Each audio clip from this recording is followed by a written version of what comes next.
Kwanza, sura kubwa ya bajeti ni kujitegemea. Bajeti hii imetoka kutoka trilioni 20 mwaka 2020 na mwaka 2021 kwenda trilioni 40 ambazo zitakuwa zinakusanywa na mapato ya ndani. Hivyo basi, kwa mtazamo huu, ina maana hata ukopaji wa serikali unazidi kupungua.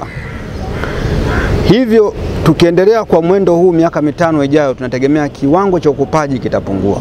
Lakini bajeti hii kuna vitu ambavyo pia imeangazia. Imeenda kwenye makampuni na kugusa kuwa ile faida ambayo haijagawanywa, kwa Kiingereza inaitwa retaining earnings, itachajiwa 10%.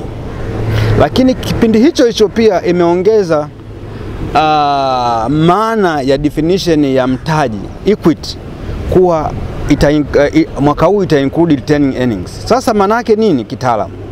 Kitaalamu maana yake hivi, ile faida inayopatikana itatozwa 10% kama withholding tax, ambayo hii hapa kiuchumi na madhara kidogo. Kiuchumi na madhara yafuatayo. Kwanza, makampuni yanaweza kuwa yakapata appetite, maana yake yakapata muamko wa kusema tugawanywe faida kwa wanahisa. Ni jambo zuri, lakini litakuwa linapunguza mtaji wa kampuni, kwa sababu huu mtaji ungeweza kutumika katika kuzalishia zaidi na serikali ikapata faida kubwa.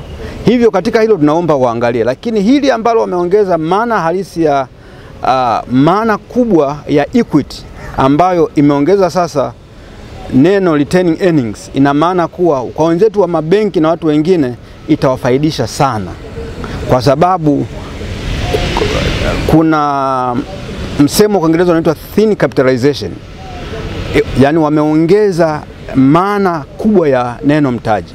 Katika mapendekezo mbalimbali ya maboresho ya mazingira ya biashara ya kikodi, ndio ambao hasa tunajadili hapa, ambayo yanatuhusu sisi sekta binafsi.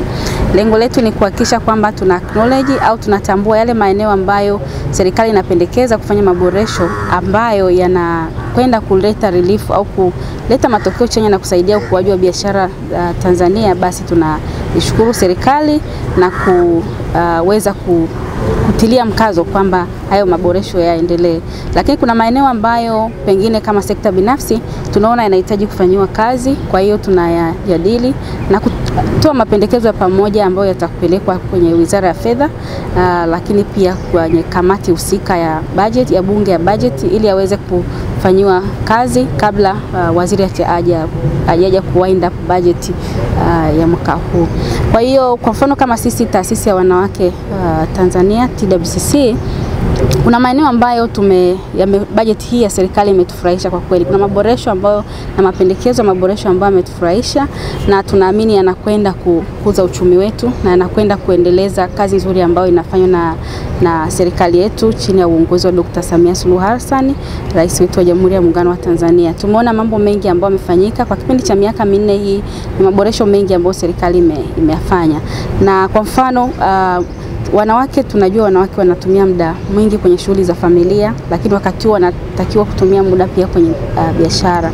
Kwa hiyo hapo mwanzo changamoto ilikuwa kwamba muda ambao wanawake wanatumia kutafuta kuni, kutafuta kupika, kufanyaje, mpaka anaandaa chakula kwa ajili ya watoto na kadhalika, kabla hajakwenda kwenye biashara.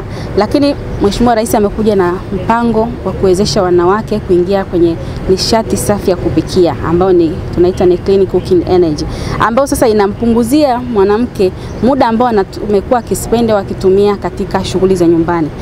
Lakini pia tumeona kulikuwa bado kuna changamoto ambazo zimejitokeza katika mapendekezo yale ya bajeti. Mojawapo ni jinsi gani wameweka ongezeko zuio la kodi katika faida ambayo kampuni inapata. Tukitambua kwamba faida, wakati paka kampuni imepata faida, ni kwamba tayari imeshatoa gharama zake nyingi, lakini pia imeshatozwa 30% ya kodi. Pale ndipo mtu anasema faida yangu ameipata na anaweza akakaa nayo kwa lengo la kukuza biashara. Maana ile faida ukiipata unaweza ukaigawa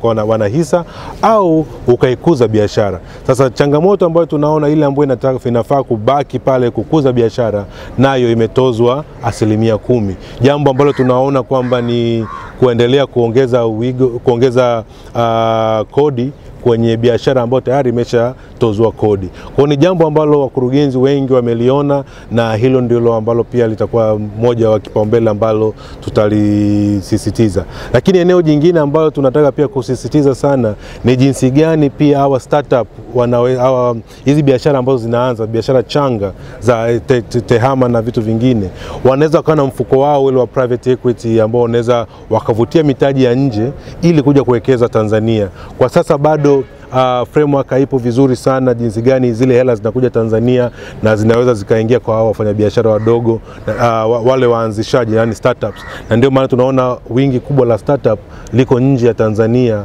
kuliko hapa Tanzania. Tukiamini kwamba tukiweza kubadilisha mfumo wetu wa kodi, hawa pia wataweza kuvutia hiyo mitaji na biashara zao kukua, hivyo kuongeza wigo wa kukusanyaji kodi nchini.